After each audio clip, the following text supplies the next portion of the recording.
yung batang uhugi na dati nyong in-ignore. Bilang patunay na di kayo maging ihanay sa dati nyong in-install. Ngayon sa lakas ko pagbumundol, dinig hanggang Japan pag nagpalindol. Kamusta lahat ng mapapaliit? Ngayon yung subukan man lait ulit. Ganyan lang talaga yung mga inggit, galit na galit sila sa malulupit. Kaya pasensya pag minahagip, sarap ba sa piling ano masakit? Ganyan talaga paglabas sa loob ko mga at pagdapat ko bumili. Puta diba napakasakla? Ginigiit na wala kong talento pero isa ka sa napalakpak. Sige-tigilan nakakaputak, sa padinig mo ay isalpak.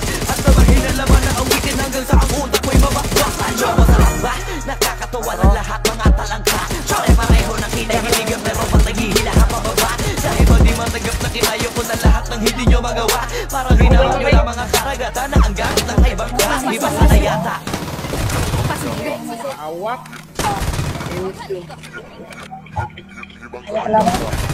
Bimana right.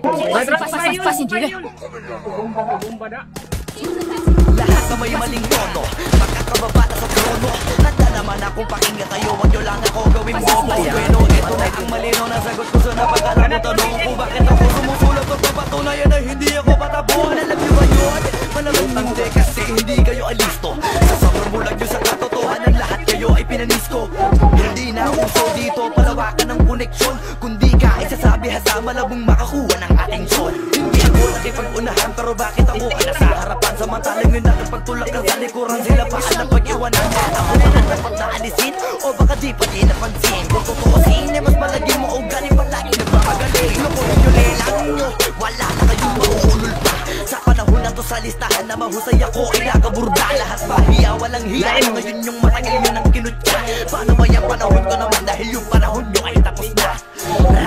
Ang mundong tulunod sa inggit, puro linta ko magsisipsip. Kapag may bago na ko ang timano, tingin na agad kung susumiksip. Kaso iba ko pag may nakita ko, meron na agad ako na bagong plano kung paano maglaho yung taong ayaw mag-iba yung papalit ako na ng bago.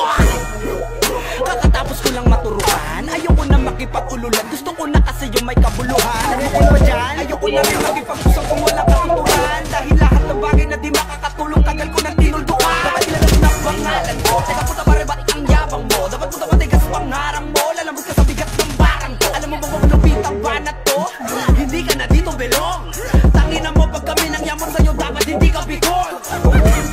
Paano mo nasabi na hindi ko kaya makipagsabayan sa mga ganito pataya? Kaya kung tapakan na pangalan mo, putangin na mo ngayon sino sa ating magaling. Isang bahing para sa mga praning. Hanggang wala akong nakikitang duguan, wala akong sasapugan. Pag naakit-akit sa'kin kahit di ka lumapit, gamit karit ibibiting ka ng patiwarik habang umiiyak at sumisigaw ng bakit matik sa'kin. Grabing pasakit kapag sumabit, hindi pwedeng hindi magpapanik. Matakot ka na pag ako ang nagalit, ako ang tulay mo patungo sa langit.